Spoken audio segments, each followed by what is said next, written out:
14 एंकरों के बॉयकॉट का फैसला, देश हित में या देश के खिलाफ।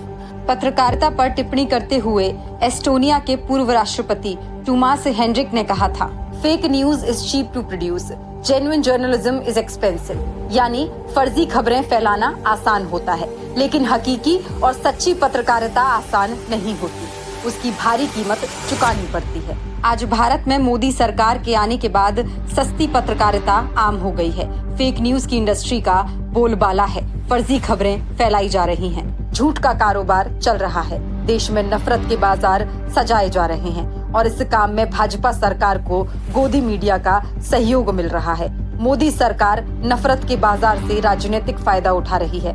धर्म, जाति, भाषा, रीजन और रिलीजन के नाम पर लोगों को भड़काया जा रहा है।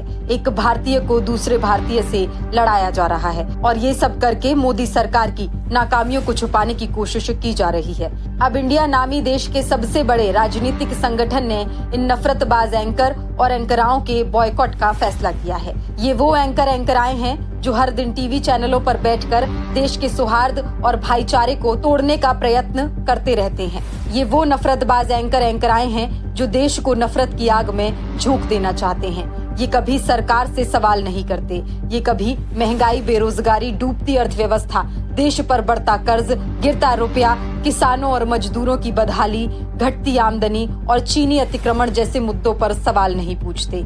ये सिर्फ नफरत फैलाते हैं और देशवासियों को एक दूसरे से लड़ाते हैं। इन नफरतबाज एंकराओं का बॉयकॉट क्यों जरूरी था? देशवासियों, आपको मालूम होगा कि म्यांमार और श्रीलंका में गृह युद्ध क्यों भड़का, दोनों देश देखते देखते बर्बाद क्यों हो गए। इसका कारण था नफरतबाज मीडिया और फेक न्यूज इंडस्ट्री। श्रीलंका और म्यांमार में बहुत से ऐसे एंकर और एंकराएं थीं जिन्होंने पूरे श्रीलंका और म्यांमार के लोगों को एक दूसरे से लड़ा दिया। जाति, धर्म, भाषा, रीजन और रिलीजन के नाम पर फेक न्यूज फैलाकर म्यांमार और श्रीलंका को तबाही की खाई में धकेल दिया गया। इस तबाही से भारत को बचाना है, इसलिए गोदी मीडिया के कुछ एंकरों के खिलाफ इंडिया ने बॉयकॉट का ऐलान किया है, जिसका स्वागत किया जाना चाहिए। ये देश को बचाने की लड़ाई है, ये नफरतबाजों के खिलाफ एक अंगड़ाई है।